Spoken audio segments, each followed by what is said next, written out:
जय भीम नमो बुद्धाय. आपण बघत आहात WH न्यूज. मी विजय कौसे. आज नागपूरमध्ये महाबोधी महामुक्तीसाठी जी आहे मोठी रॅली होणार आहे आणि त्या रॅलीला संबोधित करण्यासाठी भंते विनायचार्य जे आहे दिल्लीवरून या ठिकाणी आलेले आहे आणि निरंतर जे आहे भंते विनायचार्य जे महाबोधी महाविहार मुक्तीचा ते लढा देत आहे. तर नेमकं आज नागपूरमध्ये पत्रकारांना संबोधित करताना भंतेजी विनायचार्य काय म्हणाले ते जरा आपण ऐकूया. कि जिस धरती पे तथागत बुद्ध को संबोधि प्राप्त हुई वो भारत की धरती, तो भारत की धरती को वो ऐसे ही मानते जिस प्रकार दुनिया का मुसलमान मक्का मदीना को मानता है, जिस प्रकार पूरी दुनिया का ईसाई समाज के लोग यरूशलेम और वेटिकन सिटी को मानते हैं, वैसे दुनिया का बौद्ध गया महाबोधि महाविहार को मानता है। और वो महाबोधि महाविहार को बौद्ध धर्म के प्रचार प्रसार को भारत के कोने कोने तक पहुंचाया जा सके, बौद्ध परिवार के बच्चों को अच्छी शिक्षा मिल सके, इसलिए वो बढ़ चढ़कर दान देते हैं।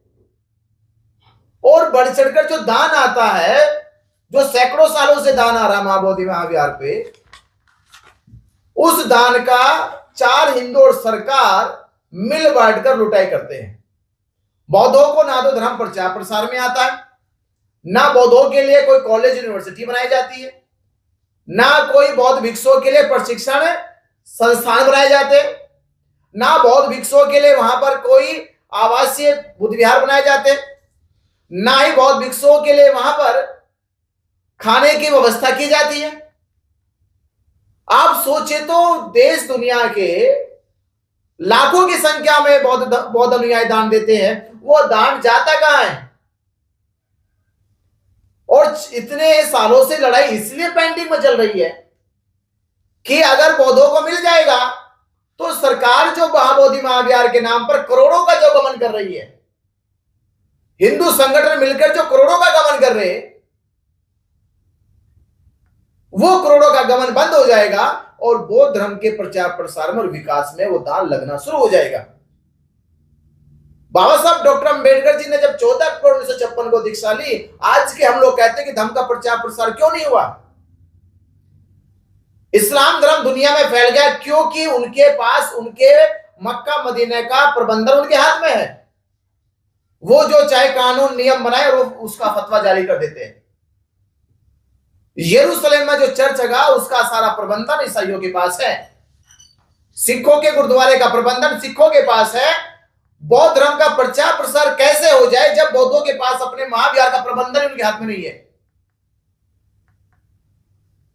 वो वहां से कोई डायरेक्शन नहीं निकाल सकते, वो बौद्धों को कौन सा आदेश देना वो नहीं निकाल सकते, वहां आजादी से बैठकर पूजा वंदना नहीं कर सकते, उसके लिए सरकार से परमिशन लेनी होगी।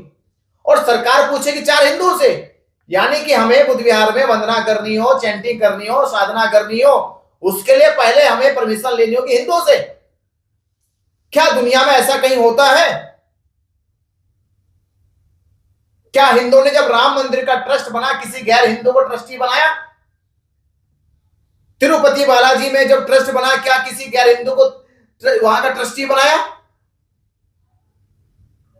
तो सारा जो खेल है, ये खेल यही है कि बौद्धों के नाम पे करोड़ों का जो दान आता है, वो दान कहीं बौद्धों के धर्म के प्रचार प्रसार में न लग जाए, और प्रचार प्रसार में लग जाएगा तो पूरा भारत बौद्ध में हो जाएगा।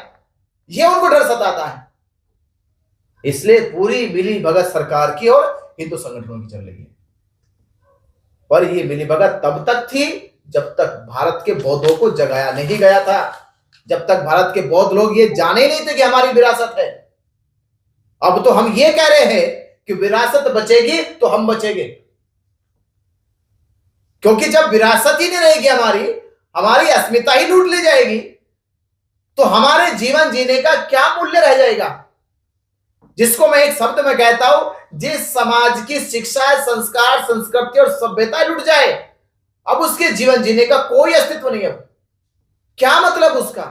क्योंकि एक समाज की पहचान उसकी शिक्षा है, या उसके संस्कार है, या उसकी संस्कृति है, या उसकी सभ्यता है। और वही उसके पास ना हो तो फिर वो समाज नहीं है। तो हम अगर समाज बनाना चाह रहे तो संस्कृति विरासत को बचाना होगा। तो ये बचाने की लड़ाई है। हम तो ये भी कह रहे हैं, हमसे कुछ ब्राह्मणों ने कहा कि बौद्ध भिक्षु बनते हैं तो घर त्याग के बनते हैं, सब कुछ छोड़ के बनते हैं, तुम तो त्यागी वैरागी होते, फिर मांग क्यों रहे? मैंने कहा मूर्ख हो तुम, किसने कहा मांग रहे? मांगने का मतलब होता हमने मांगा उठा के लेके चल दिए। हम मांग नहीं रहे, हम बचा रहे हैं महाबोधि महाविहार को, बचा रहे। किससे? इन पंडे पुरोहितों से। ये पंडे पुरोहितों से बचा रहे जो महाबोधि महाविहार में अतिक्रमण करने का काम कर रहे हैं, जो बुद्ध की मूर्ति के बगल में शिवलिंग बनाने का काम कर रहे हैं, जो बुद्ध विहार में गणेश की मूर्ति बैठाने का काम कर रहे हैं, जो बुद्ध की 5 मूर्तियों को पांडव कहने का काम कर रहे हैं, उनसे बचा रहे। हम बचा रहे हैं जो महाबोधि महाविहार के नाम पे जो दान आता है, जो उसे लूटने का काम करते हैं, उनसे बचा रहे। हम बचा रहे हैं जो बुद्ध के दर्शन, जो कल्याण मैत्री दर्शन का, वैज्ञानिक दर्शन का, और वहां लोग जो आडंबर कर रहे हैं, हम उससे बचा रहे हैं। तो ये महाबोधि महाविहार की गरिमा को बचाने का आंदोलन है। और ये बौद्धों ने शुरू किया। मैं कहूंगा सरकार बचाए इसे, क्योंकि सरकार को जवाब देना पड़ेगा दुनिया को कि महाबोधि महाविहार विश्व धरोहर है, वर्ल्ड हेरिटेज है। इसका सवाल का जवाब कौन देगा? प्रधानमंत्री देगा। कैसे बताएगा दुनिया को? तो ये हम ही करें कि देश दुनिया के सामने, अब तक हमारे देश के प्रधानमंत्री जाकर सीना तान के कहते कि मैं बुद्ध की धरती से आया हूं, हमने संसार को युद्ध नहीं बुद्ध दिए हैं। तो आज बुद्ध की धरती पर ही बुद्ध विहार को बचाने के लिए 54 दिन से बौद्ध भिक्षु धरना प्रदर्शन कर रहे हैं। तो पूरा भारत जब बुद्ध की धरती है तो बौद्ध गया में शिव मंदिर कहां से आ जाएगा? विष्णु मंदिर कहां से आ जाएगा? अरे प्रधानमंत्री तो कह रहा है कि पूरी भारत की धरती बुद्ध की धरती है। अभी कुंभ मेले में यूपी के मुख्यमंत्री आदित्यनाथ योगी ने कहा जब तक भारत रहेगा तब तक बुद्ध रहेंगे, और जब तक बुद्ध रहेंगे तब तक भारत रहेंगे। इसका मतलब यह है कि भारत की पहचान बुद्ध से है और बुद्ध की पहचान भारत है, दूसरा कोई और नहीं भारत में। तो ये झूठे तथाकथित हिंदू संगठन कहां से लेके आ रही है कि यहां शिव मंदिर, विष्णु मंदिर या फला मंदिर है? तो सवाल भाई जो है वो ये है कि जो महाबोधि महाविहार पे जो दान आता है, उस दान का प्रयोग कहीं धर्म के प्रचार प्रसार में ना हो जाए। तो पूरा भारत बौद्ध हो जाएगा, पूरी दुनिया बौद्ध हो जाएगी। ये डर सता रहा हिंदुओं को। बंटी जी, बीटी एक्ट क्या है? क्योंकि 1949 का एक्ट है वो, और संविधान तो 50 को लागू है। क्या बीटी एक्ट क्या है? इसकी वजह से क्या दिक्कत जा रही है? देखिए, बीटीएमसी एक्ट ये 6 जुलाई 1949 को बनाया गया, क्योंकि ब्रिटिश गवर्नमेंट के समय कांग्रेस और गांधी ने एक वादा किया था 1920 में कि देश आजाद होने दो, देश आजाद होने के बाद हम ये महाबोधि महाविहार बौद्धों को सौंप देंगे। ये वादा किया था इन्होंने। जब 15 अगस्त 1947 को देश आजाद हुआ तो फिर चिट्ठी लिखी गई, और चिट्ठी लिखी गई तो कहा गया कि 1920 में आप लोगों ने हमसे वादा किया था, उस वादे को पूरा कीजिए। तो उस समय के प्रधानमंत्री पंडित जवाहरलाल नेहरू के पास चिट्ठी गई, तो उन्होंने चिट्ठी के जवाब में कहा कि मैं बिहार के राज्यपाल और मुख्यमंत्री से बात करता हूं। तो उन्होंने भी एक चिट्ठी लिख दी कि एक लंबे समय से बौद्धों की समस्या चली आ रही है, उसका निस्तारण किया जाए, उसका समाधान किया जाए। तो केवल चिट्ठी के प्रस्ताव पे राज्यपाल और मुख्यमंत्री बिहार के उन्होंने एक एक्ट बना दिया। उस एक्ट के तहत, ये एक्ट क्यों बना? क्योंकि पहले जो ब्रिटिश गवर्नमेंट के समय संस्था और ट्रस्ट बनाने का एक्ट था, उसके तहत नहीं बनाएगा ये अटेंडम एक अलग से एक्ट बनाया गया, जो ब्रिटिश कानून के भी रेगुलेशन में नहीं आता था। ये रेगुलेशन से बाहर था, और इसका कोई प्रस्ताव असेंबली में नहीं करा, कोई प्रस्ताव इसका पार्लियामेंट से नहीं लिया। ये केवल 3 लोगों के बीच का मामला था। एक प्रधानमंत्री के प्रस्ताव था, 2 लोगों ने इस पे अपनी शक्ति का प्रयोग करके ये एक्ट बनाया, मुख्यमंत्री और राज्यपाल ने। और बनाते समय क्या किया कि 4 हिंदू, 4 बौद्ध, और इसके जो चेयरमैन होंगे वो सरकार का डीएम होगा,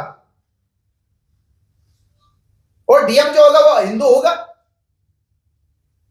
चलो कि जब संविधान लागू नहीं, आप लोग कर लिया काम, ये जैसा भी करा। पर 26 जनवरी 1950 में जब संविधान लागू हो गया और संविधान के आर्टिकल 13 ने कह दिया कि संविधान के लागू होने के बाद संविधान से पहले के जो भी एक्ट थे वो सब निरस्त कर दिए जाते हैं, वो रद्द कर दिए जाते हैं। पर आज तक भी बिहार सरकार ने संविधान का पालन नहीं किया, संविधान की अवहेलना करी है। इसके तहत सरकार पे भी मुकदमा बनता है। सरकार की जवाबदेही है कि उन्होंने 26 जनवरी 1950 के बाद जब संविधान लागू हुआ, ये बीटीएमसी एक्ट रद्द क्यों नहीं करा। और दूसरी बात, संविधान में, ये संविधान के अनुच्छेद 25-26 में जब हमें धार्मिक उपासना, धार्मिक वंदना, धार्मिक प्रचार प्रसार करने की हमें अनुच्छेद 25-26 में स्वतंत्रता मिली, तो उसका उल्लंघन क्यों किया गया। हमें हिंदुओं से परमिशन लेनी क्यों पड़ती है। हमें प्रशासन से परमिशन लेने की जरूरत नहीं है, क्योंकि संविधान ने हमें ऑलरेडी परमिशन दे रखी है कि आप अपने धर्म का प्रचार प्रसार पूर्णता कर सकते हो, आप पे कोई पाबंदी नहीं है। पर हमारे ऊपर पाबंदी लगाई गई, तो इसीलिए लगाई गई क्योंकि वो बार बार हवाला बीटीएमसी एक्ट का दे रहे, जो एक्ट पूरी तरह से अवैध है। इसलिए सारे जो फसाद की, सारे झगड़े की जो जड़ है, ये बीटीएमसी एक्ट है। इसे रद्द किया जाना चाहिए, और ये रद्द हो जाएगा तो जब ये संस्था, ये मां बोधि महाविहार जब पूरे बौद्धों के प्रबंधन में आ जाएगा, तो गणेश की मूर्ति भी बाहर चली जाएगी, शिवलिंग भी बाहर चला जाएगा, पंडित पुरोहित भी बाहर चले जाएंगे, और जितने वहां पे कर्मकांड करते हैं उस परिसर में, और आप देखोगे पहले मां बोधि महाविहार का परिसर बहुत बड़ा था, और पास में उन्होंने जगन्नाथपुरी का मंदिर बना के बीच में दीवार खींच दी। किसकी ताकत से? वो बीटीएमसी एक्ट की ताकत से। मैं तो उसमें कुटी की जगह महल बना के रहने लगा, किसकी ताकत से? बीटीएमसी एक्ट की ताकत से। बौद्ध भिक्षुओं की पूजा वंदना से पहले वहां पर का पुरोहित पहले घंटी बजाता है, किसकी ताकत से? बीटीएमसी एक्ट की ताकत से। हजारों की संख्या में हर साल वहां पे ये मरे हुए को स्वर्ग भेजने का काम करते हैं, पिंड पुराने का काम करते हैं, किसकी ताकत से? ये बीटीएमसी एक्ट की ताकत से। तो सारी फसाद की जड़ जो है ये बीटीएमसी एक्ट है।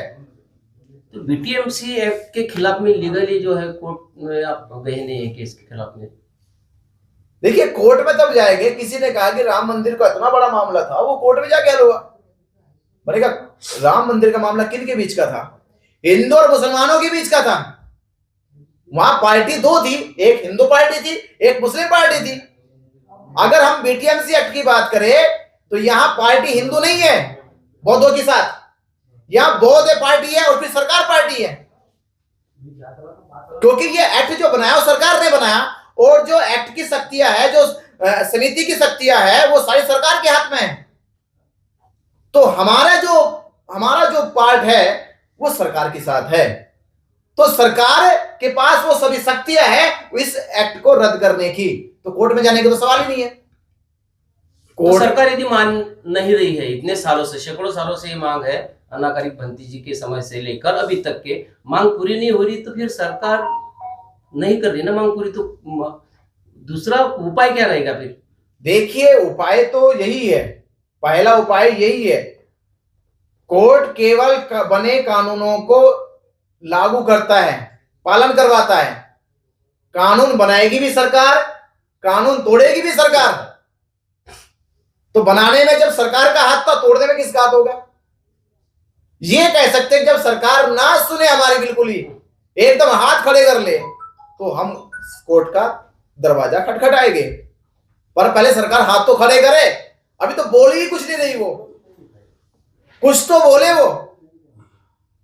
तो हम ये जो हम कहना चाहते हैं वो बोले, तो बोलने के लिए हमने 12 मई को 12 लाख लोगों को तैयार कर रहे कि बोध गया चलो, 12 मई को 12 लाख बोध अनुयायी पहुंचेंगे और सरकार से पूछेंगे अब क्यों मौन हो, 76 सालों से क्यों नहीं बोले बीटीएमसी एक्ट के ऊपर। तो जब बोलेंगे तब पता चलेगा कि वो करना चाहते हैं या नहीं करना चाहते। बोला जा रहा है कि अभी बिहार का चुनाव है, इसी को देखते हुए सारा आंदोलन खड़ा किया गया है। होना चाहिए, अरे कहावत है कि गर्म लोहे पे चोट मारनी चाहिए। हम इससे को कहने से कोई परहेज थोड़े कर रहे, लोहा गर्म होगा तो चोट लगेगी तो उसमें आकार बदलेगा। तो चुनाव है तो अच्छी बात है ना।